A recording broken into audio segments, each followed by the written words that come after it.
uşaqlar, şərt deyil ki, mükəmməl bir şey olsun. Ən önəmlisi odur ki, bunu etməyə çalışmışsınız.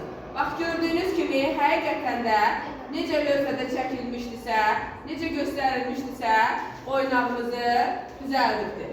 Amma bizim bu oynaqda vətərlərimiz çatışmır. Vətərlərimiz olmadığına görə bu hərəkətsizdir. Ancaq bura baxın, burada isə nəyimiz var bizim? Vətərlərimiz var. Bu vətərlər, bu reizinlər nə rolunu oynayır? Vətər rolunu oynayır. Daha sonra səndə isə iynə və bol çatışmır.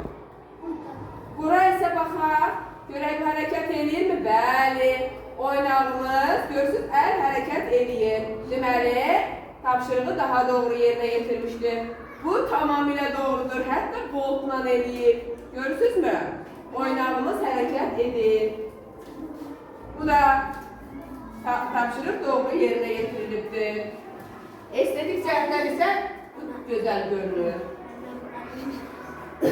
Burada isə vətərlərimiz yoxdur, amma oynağımız var. Səndə nədir vəziyyət? Vətərlərimiz olmasa da oynağımız eləməyə çalışmışsan. Səndə də vətərlərimiz var, amma sancaqla elə möhkəm tutmuşsan ki, hərəkət edə bilir yenə də. Səndə nedir? Səndə hərəkət etmir, amma oxşamışsan, səndə də etmir. Bütün tapşırığı yerinə yetirən, səhvli düzlü, bütün tapşırığı yerinə yetirənlərin hamısı günlərlərini gətirsinlər. Mən indi qeyd edəcəm ki, kim tapşırığı nə dərəcədə doğru yerinə yetirmişdir.